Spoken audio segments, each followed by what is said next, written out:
Kamran academy classes में आप सबका स्वागत है, इस्तकबाल है, वेलकम है। आज की इस वीडियो में हम 2020 का previous year B honours history का जो क्वेश्चन पेपर है उसको हम सॉल्व करेंगे और वो सेट बी है। और इसके बाद से ये जो हमारा बी ऑनर्स हिस्ट्री का जो सीरीज़ चल रहा था वो सीरीज़ को हम यहीं पे ख़त्म करके दूसरे और सब्जेक्ट पे हम प्रीवियस ईयर के क्वेश्चन पेपर को सॉल्व करके अपलोड करेंगे ताकि आप उस सब्जेक्ट्स को अभी देख सके और उससे आप फ़ायदा उठा सके। तो 4 साल के जो वीडियोज़ है आप उसको देखकर एक अंदाज़ा लगा सकते हैं, गेस कर सकते हैं कि प्रीवियस ईयर क्वेश्चन पेपर के क्या पैटर्न होते हैं। वो हमेशा एक जैसे नहीं रहते हैं, वो बदलते रहते हैं। तो आपको भी उसी नेचर पे तैयारी करनी है ताकि आपके लिए कोई परेशानी ना हो। और इस वीडियो को हम बेसिकली 2020 का जो प्रीवियस ईयर क्वेश्चन पेपर है उसको हम एक ही पेपर में सॉल्व करेंगे, एक ही वीडियो में। तो मे बी ये वीडियो थोड़ी सी लंबी हो सकती है, 30 मिनट 35 मिनट, क्योंकि अगर सिर्फ हम ऑप्शन पे टिक कर दें तो उससे कोई फ़ायदा नहीं है। इस वजह से मैं ये कोशिश करता हूँ कि ऑप्शन के साथ साथ उसी के ज़िम्न में कुछ और इन्फॉर्मेशन मज़ीद ऐड कर दिया जाए ताकि आप उससे और ज़्यादा फ़ायदा उठा सके। और इसी के साथ साथ जो भी चीज़ें मैं यहाँ पे डिस्कस करता हूँ आप उसको Telegram channel Kamran academy classes में जाके देख सकते हैं और वहाँ से भी बहुत सारी चीज़ों का फ़ायदा उठा सकते हैं। जैसे करंट अफेयर्स के सारे वीडियोस मिल जाएंगे, जीके वगैरह के सारी वीडियोस वहाँ पे मिल जाएंगे, प्रीवियस ईयर क्वेश्चन पेपर वगैरह भी वहाँ पर आपको मिल जाएंगे। तो शुरू करते हैं। आज का जो सबसे पहला क्वेश्चन है वो ये है, Which of the following region in Indian subcontinent witnessed the emergence of cities about 25 years ago?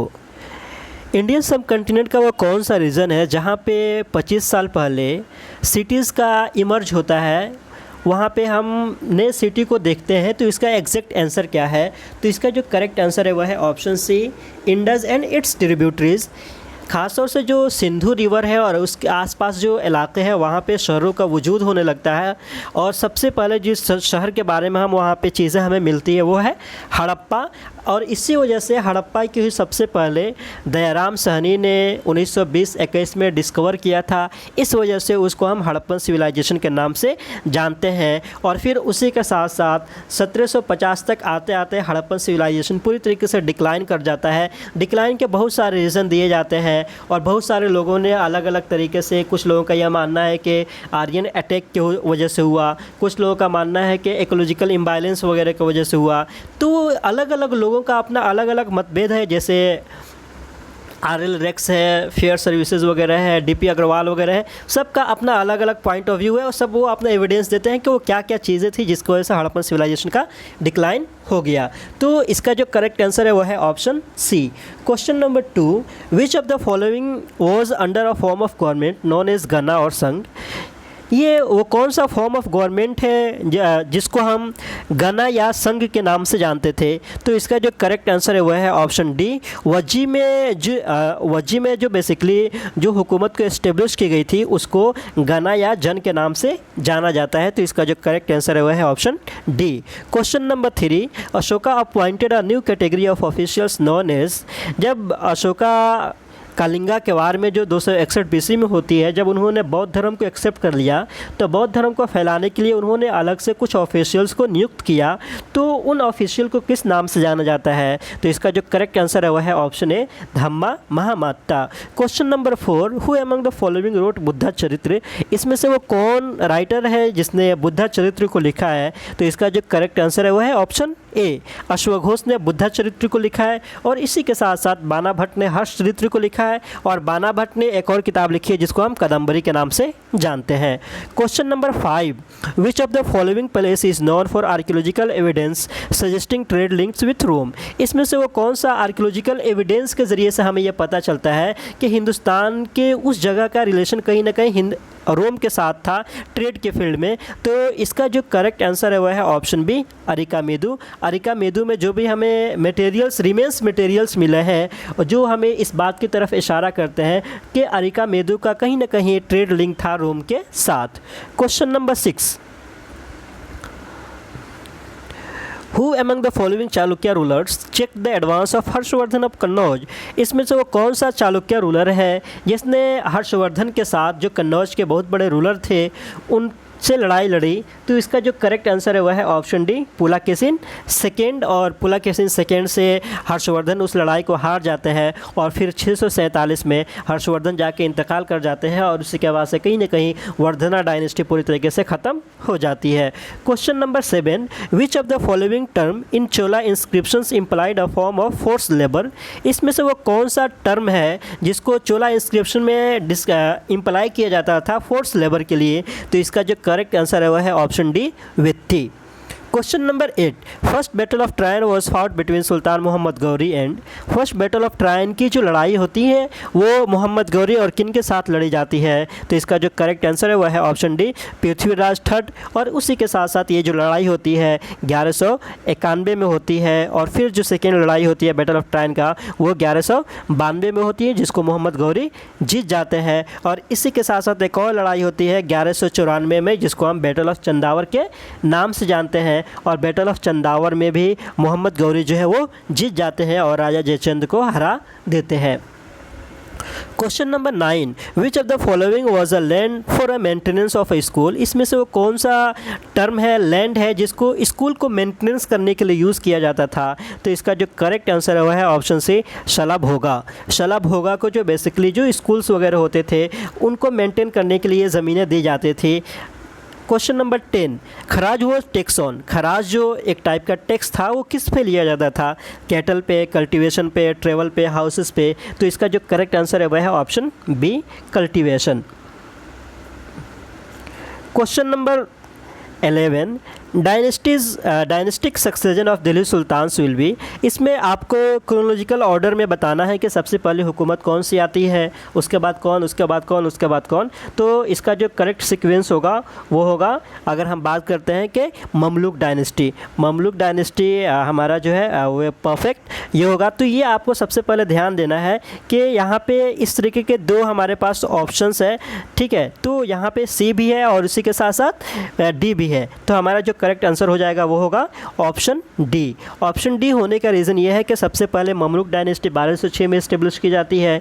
उसके बाद से सेकेंड जो है वो खलजी डायनेस्टी है, ठीक है। खलजी डायनेस्टी जो है वो अगर हम बात करते हैं उसके बाद से इस्टेब्लिश की जाती है, फिर तुगलक डायनेस्टी, फिर सैयद डायनेस्टी, और सैयद डायनेस्टी के बाद से फिर लोधी डायनेस्टी को इस्टेब्लिश की जाती है, जो 1450 से लेकर 1526 तक रूल करती है। तो कभी कभी ये भी पूछ दिया जाता है कि दिल्ली सल्तनत के सबसे लास्ट डायनेस्टी कौन है? तो उसका जो नाम होगा वो है लोधी डायनेस्टी। और सबसे जो लास्ट रूलर थे वो थे इब्राहिम लोधी। और सबसे पहले अगर ममलूक डायनेस्टी के जो रूलर के बारे में बात करते हैं तो वो है Qutubuddin Aibak. Question number 12, which of the following statements about mansabdar is not correct? इसमें से वो कौन सा ये है जो मनसबदार के बारे में करेक्ट नहीं है? तो अगर हम इसके बारे में बात करते हैं बेसिकली, तो इसका जो ये होगा वो हो जाएगा हमारा ऑप्शन सी। ऑप्शन सी जो है वो करेक्ट नहीं है। The mansabdar receives their salaries as revenue assignment called iqtas. ये सही नहीं है क्योंकि उनको रेवेन्यू के लिए इक्ताज नहीं दिया जाता था। तो ऊपर और जो तीनों है वो सही है, लेकिन ये सही नहीं है। Question number 13, which of the following terms is indicative of a tall get in Mughal architecture? इसमें से वो कौन सा टर्म है जो मुग़ल एम्पायर में ख़ासतौर से जो लंबे लंबे गेट होते थे उसके लिए डिनोट किया जाता है? तो इसका जो करेक्ट आंसर हो जाएगा वह है ऑप्शन ए, बुर्ज। बुर्ज जो होता है वो टॉल गेट वगैरह के लिए ये किया जाता था। Question number 14, When did English East India Company acquire the diwani rights of the provinces of Bengal?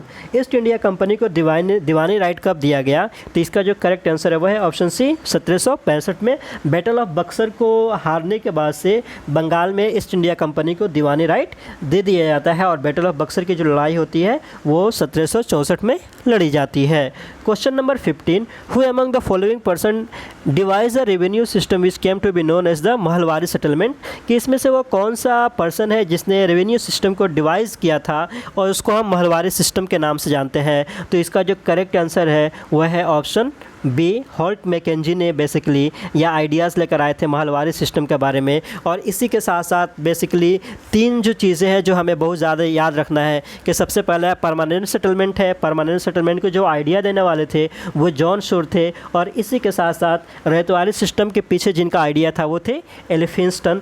तो ये 3 लोग थे, लेकिन जब इसको इम्प्लीमेंट किया गया उस वक्त के वायसराय वगैरह थे, तो viceroy is a different name, लेकिन जिनका आइडियाज़ थे वो भी हमें देखना है। और बेसिकली अगर हम बात करते हैं कि महलवारी सेटलमेंट को जब हिंदुस्तान में इंट्रोड्यूस किया गया तो उसको विलियम बेंटिक्ट ने किया था 1833 में, रैयतवारी सिस्टम को 1820 में, और परमानेंट सेटलमेंट को 1793 में किया गया था।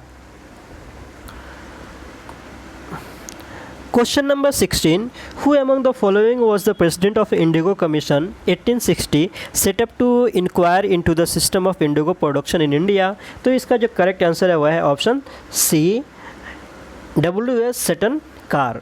Question number 17. Who among the following was the enthusiastic supporter of the Orientalist? इसमें से वो कौन से इंसान है जो ओरिएंटलिस्ट को बहुत ज़्यादा सपोर्ट करते थे, यानी कि हिंदुस्तान के जो वर्नाकुलर लिटरेचर्स वगैरह है यहाँ पे जो भी चीज़ें की जाए उसी में की जाए। तो इसका जो करेक्ट आंसर है वह है ऑप्शन डी, वारेन हेस्टिंग्स।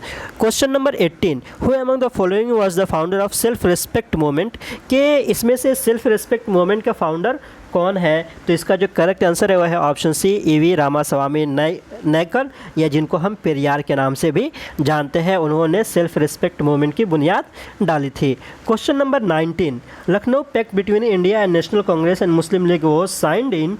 ये लखनऊ पैक्ट कब होता है? इसका जो करेक्ट आंसर है वह है 1916, और उस वक्त अंबिका चरण मजूमदार जो थे YNC के सदर थे।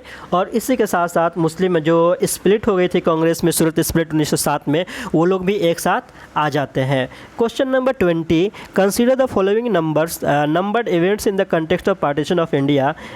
कि इसमें बेसिकली हमें क्रोनोलॉजिकल ऑर्डर में बताना है कि सबसे पहले कौन कौन इवेंट्स हुए।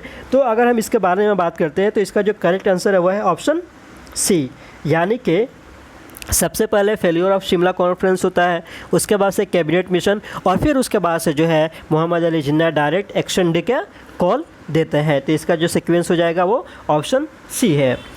Question number 21. Who among the following wanted the government to encourage cooperatives and replace capitalist enterprises? इसमें से वो कौन सा इंसान है बेसिकली जो कहीं ना कहीं कोऑपरेटिव टाइप की हुकूमत को इस्टेब्लिश करने की बात करते थे और वो कैपिटलिस्ट इंटरप्राइजेस को ख़त्म करने की बात करते थे? तो इसका जो करेक्ट आंसर है वो है option C, Louis blank.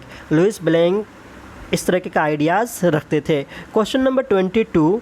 Which of the following statements about Stalin collectivisation programme is not true? कि इसमें से जब हम बात करते हैं कि कौन से वो स्टेटमेंट जो है वो सही नहीं है, कलेक्टिवाइजेशन जो स्टालिन का एक प्रोग्राम था। तो इसका जो करेक्ट आंसर है वो है ऑप्शन सी, और ऑप्शन सी जो है collectivisation led to increase in the number of cattle, ये ऐसा नहीं था। तो ये जो बेसिकली अगर हम बात करते हैं तो ये सही नहीं है। Question number 23. Which of the following was not a feature of the Nuremberg laws of citizenship? इसमें से वो कौन सा लॉ है जो नरेमबर्ग लॉज ऑफ सिटीजनशिप का पार्ट नहीं था? तो इसका जो करेक्ट आंसर है वह है ऑप्शन डी, और ऑप्शन डी जो हम बात करते हैं वो है it was made mandatory for Jews to fly the Reich flag on their homes, ये सही नहीं है। Question number 24. Who among the following formed a secret society called Young Italy? इसमें से वो कौन सा इंसान है जिसने यंग इटली की इस्टेब्लिश की? तो इसका जो करेक्ट आंसर है वह है ऑप्शन सी, गेसेप मेजिनी ने यंग इटली मूवमेंट की बुनियाद डाली। और बेसिकली ये एक सीक्रेट सोसाइटी थी, और बेसिकली जब यूनिफिकेशन ऑफ इटली की जब प्रोग्राम चल रहे थे तो उसी वक्त गेसेप मेजिनी ने इसको इस्टेब्लिश किया था कि वहाँ पे पूरी कहीं ना कहीं इटली को यूनाइट करने की बात की जाए। तो ये भी हमें याद रखना है। Question number 25. Which of the following pair colonial power African territory under control not matched correctly.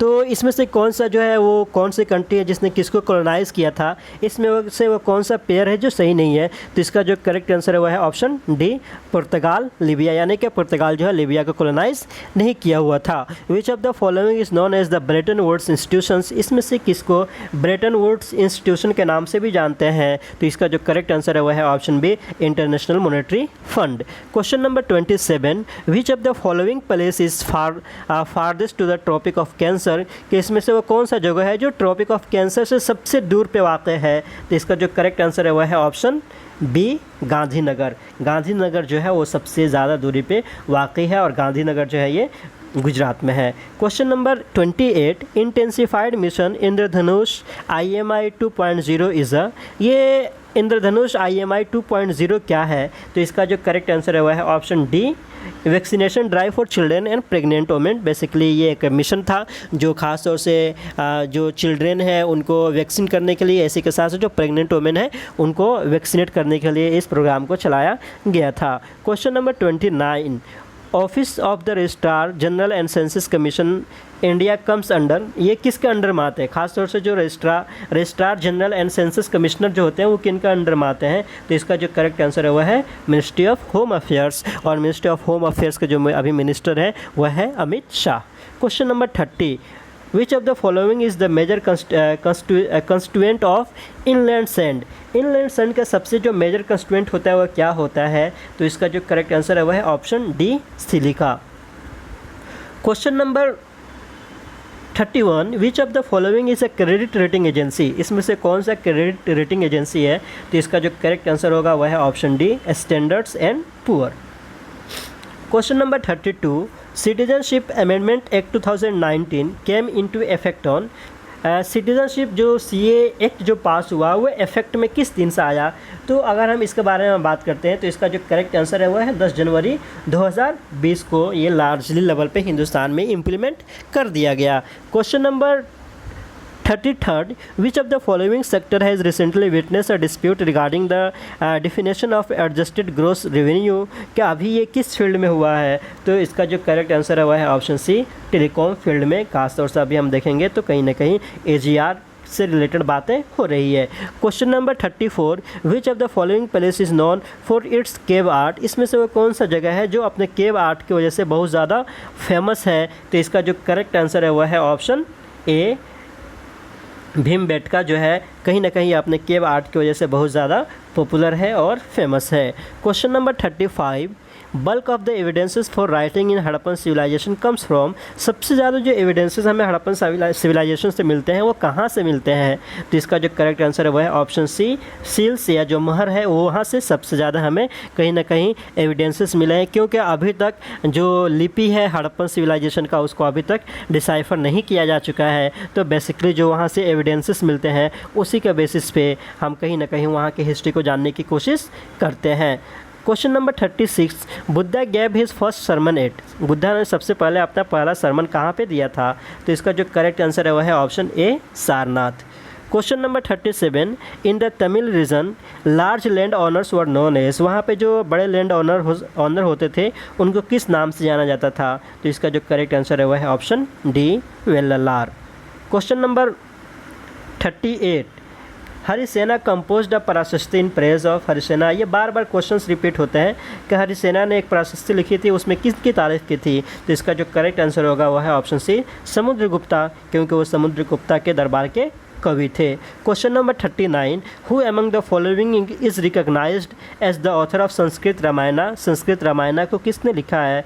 तो अगर हम संस्कृत रामायणा के बारे में बात करते हैं तो बेसिकली इसका जो करेक्ट आंसर है वह है ऑप्शन डी, वाल्मीकि जी ने। और इसी के साथ साथ अगर हम बात करते हैं कि रामायण एक है महाभारत जिसको वेद व्यास जी ने लिखा है, ठीक है। तो वेद व्यास जी ने महाभारत को लिखा है और वाल्मीकि जी ने रामायण को लिखा है। Question number 40, who wrote a play title Abhijnana Shakuntalam, Abhijnana Shakuntalam को किसने लिखा है। तो इसका जो करेक्ट आंसर है वो है ऑप्शन डी, कालिदास। और कालिदास को शेक्सपियर ऑफ इंडिया के नाम से भी जाना जाता है। Question number 41, which of the following was a Pratihara king, इसमें से वो कौन है जिसको हम प्रतिहारा किंग के नाम से भी जानते हैं। तो इसका जो करेक्ट आंसर है वह है option D, Naga Bhatt. Question number 42, who among the following Chola rulers is said to have raided Ganga valley. इसमें से वो कौन सा वो रूलर है जिसने गंगा वैली में अटैक किया था? तो इसका जो करेक्ट आंसर है वह है ऑप्शन सी, राजेंद्र जी ने गंगा वैली में अटैक किया था। Question number 43, who among the following is considered first sultan of Delhi सल्तनत। दिल्ली सल्तनत का सबसे पहला सुल्तान कौन है? तो इसका जो करेक्ट आंसर है वह है option B, Qutubuddin Aibak. Question number 44, which of the following served as the second capital of Sultan Mohammad Tughlaq. Sultan Mohammad Tughlaq ने सेकेंड कैपिटल कहाँ पे बनाया था? तो इसका जो करेक्ट आंसर है वह है ऑप्शन बी, दौलताबाद में। और उसके वजह से कहीं ना कहीं उनका बहुत ज़्यादा क्रिटिसाइज़ किया जाता है, बहुत सारे लोग मर भी जाते हैं। और ये 1327-28 के करीब में उन्होंने कैपिटल को दिल्ली से दौलताबाद शिफ्ट कर दिया था। Question number 45, which of the following battle resulted in Babar's victory over Ibrahim Lodi and his Afghan supporter. के तो इसका बहुत कॉमन क्वेश्चन है और यह है battle of Panipat. Question number 46, the Persian translation of each of the following works is known as Razmnama. Razmnama जो है किस पर्शियन लैंग्वेज में इसको ट्रांसलेट किया गया था, वो क्या है? तो अगर हम इसके बारे में बात करते हैं तो ये महाभारत के जो पर्शियन लैंग्वेज में जो ट्रांसलेट किया गया था उसी को हम रज़मनामा के नाम से जानते हैं। Question number 47, who was the first Nawab of Bengal following the fragmentation of Mughal empire. कि मुगल एम्पायर के फ्रेगमेंटेशन के बाद से सबसे पहले बंगाल का नवाब कौन बना? तो इसका जो करेक्ट आंसर है वह है option C, Murshid Quli Khan. Question number 48, who among the following rulers modernised his army with French help. कि वो कौन सा रूलर है जिसने फ्रेंच के हेल्प से अपने आर्मी को मॉडर्नाइज किया? तो इसका जो करेक्ट आंसर है वह है option D, Tipu Sultan. Question number 49, the Paikas who rebelled against the British war. कि वो पैकाज जिसने ब्रिटिश के खिलाफ रिवोल्ट किया था वो कौन थे? तो इसका जो करेक्ट आंसर है वह है option A, x militia of Khurda. Military जो थे वहाँ के खुर्दा के उन लोगों ने ख़ास तौर से पैकाज जो थे उन्होंने ब्रिटिश के खिलाफ बगावत किया था।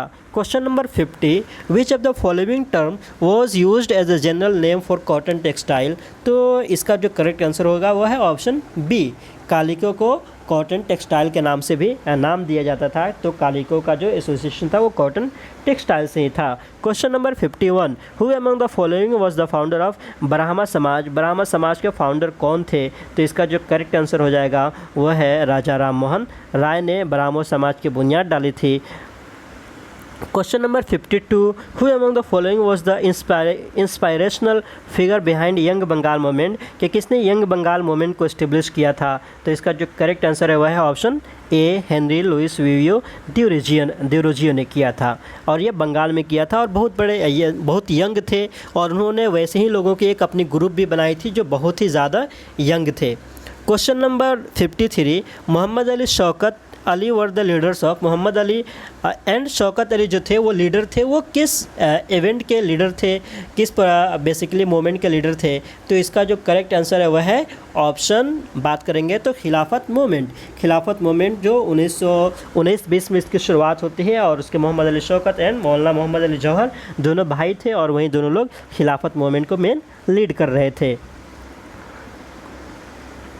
Question number 54, the fall of Bastille events is related with. Fall of Bastille event जो है वो किससे एसोसिएट है? तो इसका जो करेक्ट आंसर है वह है फ्रेंच रिवॉल्यूशन से। फ्रेंच रिवॉल्यूशन से इसका एसोसिएशन है और उसी दिन को फ्रांस में, जिस दिन फॉल ऑफ बस्टाइल होता है उसी दिन को फ्रांस में नेशनल डे के तौर पे सेलिब्रेट किया जाता है। और फॉल ऑफ बस्टाइल बेसिकली एक किला था जहाँ पे जो भी प्रिजनर वगैरह थे उनको रखा जाता था, या आर्मी से रिलेटेड जो भी असलहे वगैरह होते थे वो भी वहाँ पे रखा जाता था। Question number 55, the term kulak in Russian history implied. Kulak Russian history में किनको बोला जाता था? तो इसका जो करेक्ट आंसर है वह है ऑप्शन सी, पीजेंट्स। और पीजेंट्स में जो बहुत ज़्यादा ज़मीनें जिनके पास होती थी उनको बोला जाता था। Question number 56, US entered first world war. US कब फर्स्ट वर्ल्ड वार में एंट्री करता है? तो इसका जो करेक्ट आंसर है वह है ऑप्शन सी, 1917। और रशिया जो है वर्ल्ड वार से अपने आप को विड्रॉ कर लेता है 1917 में, और 1917 में ही फिर रशियन रिवॉल्यूशन भी होता है। Question number 57, who was the propaganda minister of Hitler. के हिटलर का जो प्रोपेगेंडा मिनिस्टर था उनका नाम क्या था? तो इसका जो करेक्ट आंसर है वह है option D, Joseph Goebbels. Question number 58, the Balkan region, which became serious source for nationalist tension in Europe after 1871, was for the most part under the control of, सबसे ज़्यादा जो पार्ट था वो किसके control में था? तो इसका जो करेक्ट आंसर है वो है ऑप्शन सी, ऑटोमन एम्पायर के अंडर में था। Question number 59, who among the following writers has captured the sense of loss and alienation of the descendants of Indian indentures worker in Caribbean island? तो basically जिन्होंने उन तमाम issues को अपने book में लिखा है वह है Mulkraj Anand. Question number 60, who was the inventor of spinning jenny? Spinning jenny के इन्वेंटर कौन थे? और ख़ासतौर से जब इंडस्ट्रियल रिवोल्यूशन हुआ तो उस वक्त स्पाइनिंग जेनी का रोल बहुत ज़्यादा इंपॉर्टेंट हो गया। तो इसका जो करेक्ट आंसर है वो है ऑप्शन बी, जेम्स हारग्रीव्स जो थे उन्होंने स्पाइनिंग जेनी को ये इन्वेंट किया था। Question number 61, which of the following range is not part of Indian peninsula? इसमें से वो कौन सा रेंज है जो इंडियन पेनिनसुला का पार्ट नहीं है? तो इसका जो करेक्ट आंसर है वो है ऑप्शन सी, शिवालिक। तो इस तरीके से हम बोल सकते हैं कि सतपुरा, विंध्यास एंड सह्याद्री जो है वो सब के सब इंडियन पेनिनसुला के पार्ट हैं।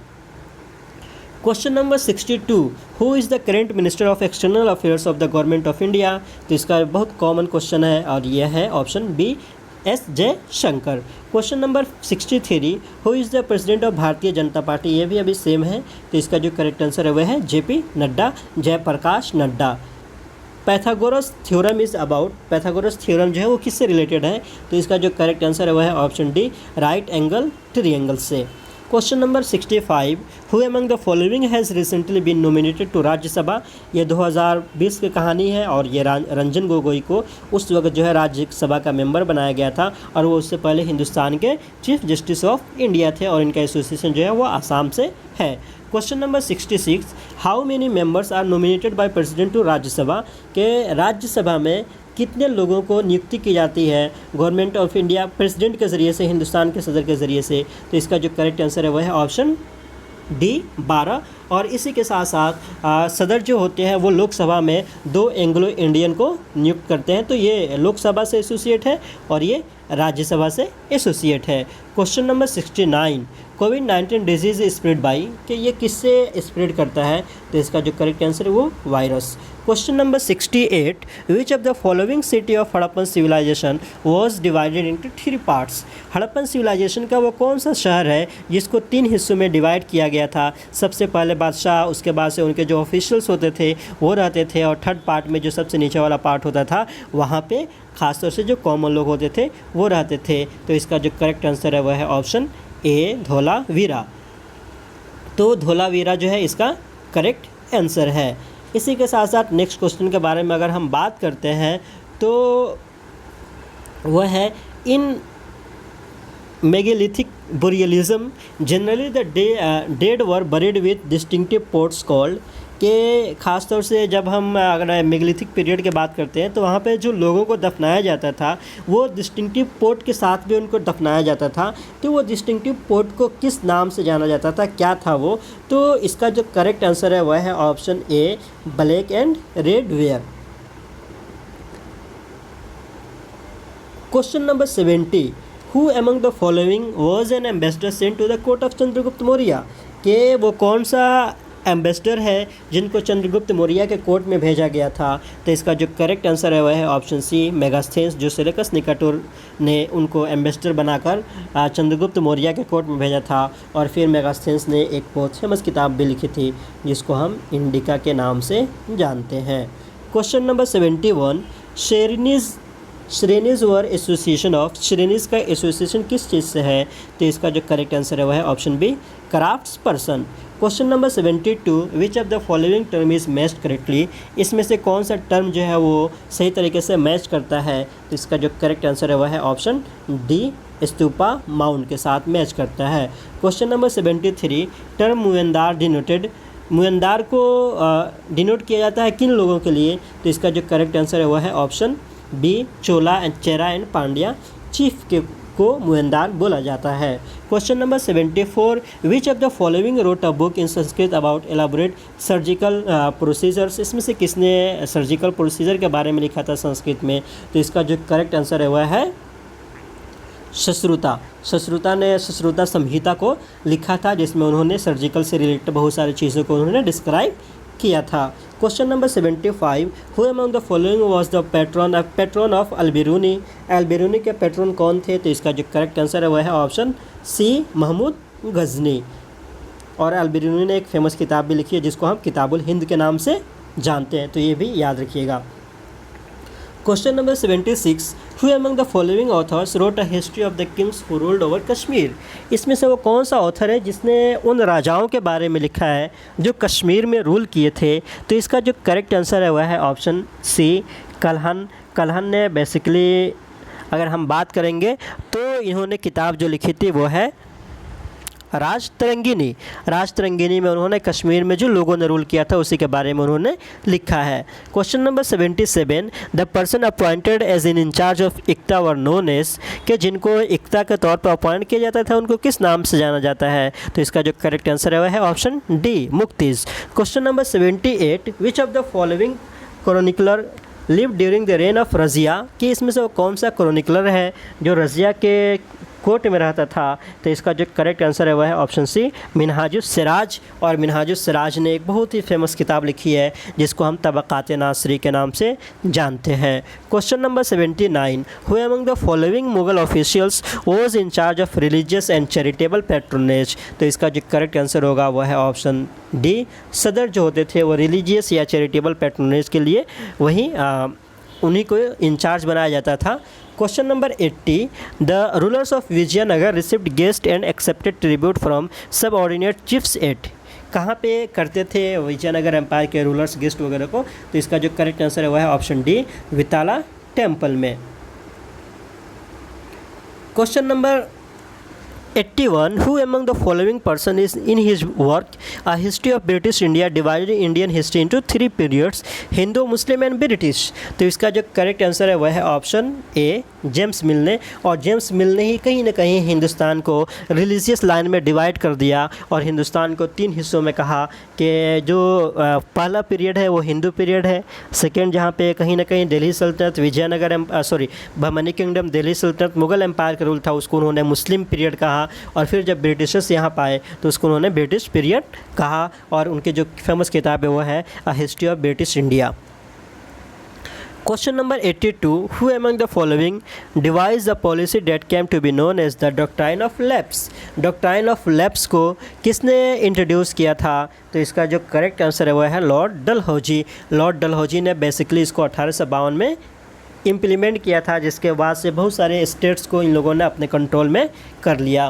Question number 83, who among the following was the leader of rebels of Bihar in 1857। 1857 का जो विद्रोह होता है वहाँ पे बिहार में सबसे मेन लीडर कौन होते हैं? तो इसका जो करेक्ट आंसर है वह है ऑप्शन सी, कुंवर सिंह। कुंवर सिंह जो है बिहार के सबसे मेन लीडर होते हैं। इसी के साथ साथ बख्त खान जो होते हैं वो दिल्ली में होते हैं और तांतिया तोपे जो होते हैं वो कानपुर में होते हैं।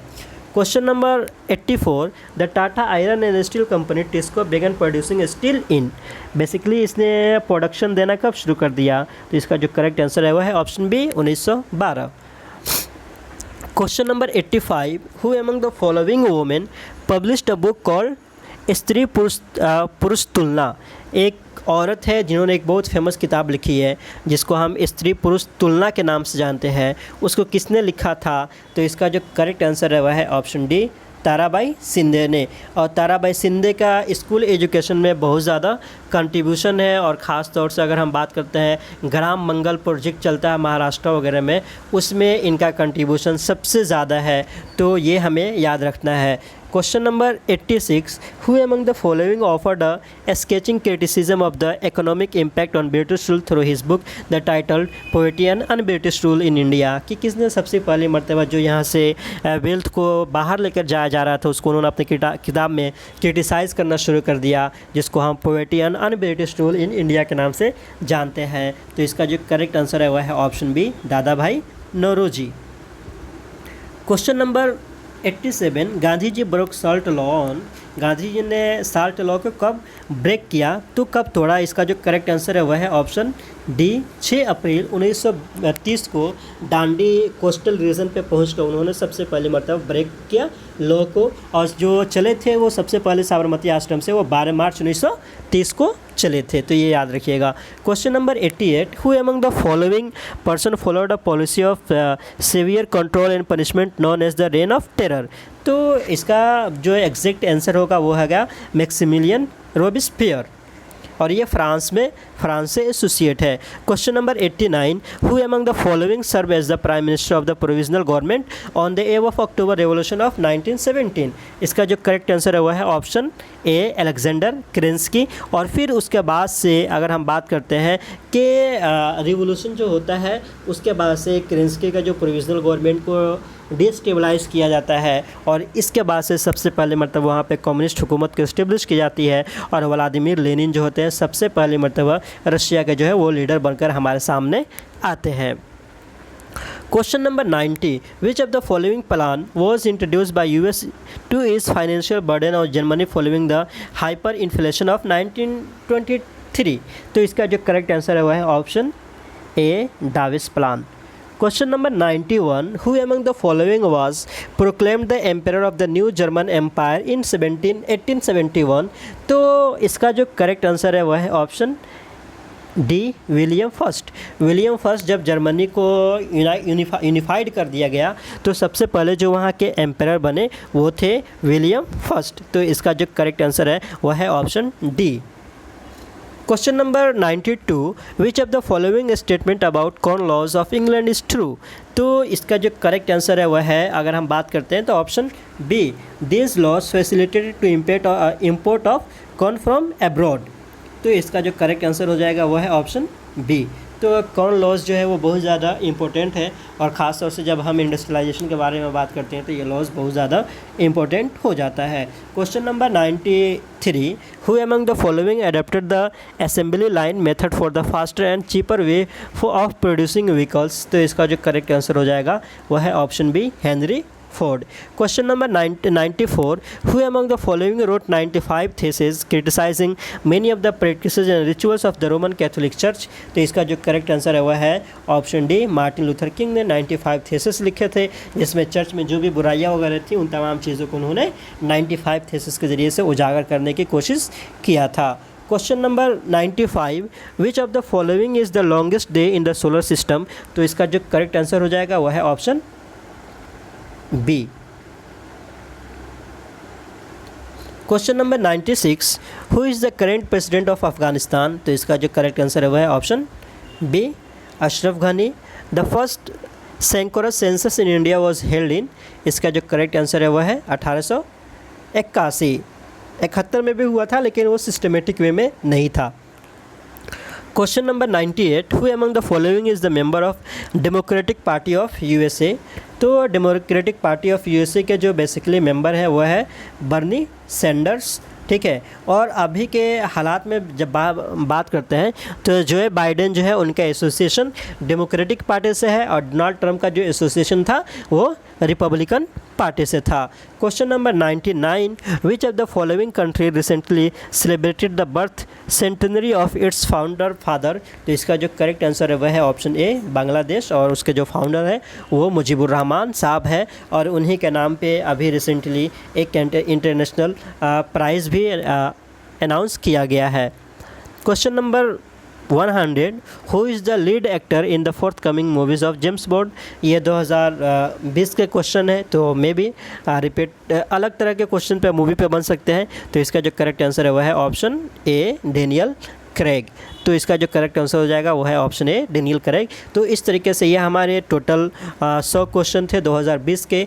इसके बाद से जो है बेसिकली हम और जो सब्जेक्ट है उसके ऊपर हम प्रीवियस ईयर के क्वेश्चन पेपर अपलोड करेंगे ताकि आप उससे फ़ायदा उठा सकें। और इसी के साथ साथ आप अपने आप को मज़ीद अपडेट रखने के लिए कामरान एकेडमी क्लासेस के चैनल को लाइक एंड सब्सक्राइब कर सकते हैं। Once again thank you so much.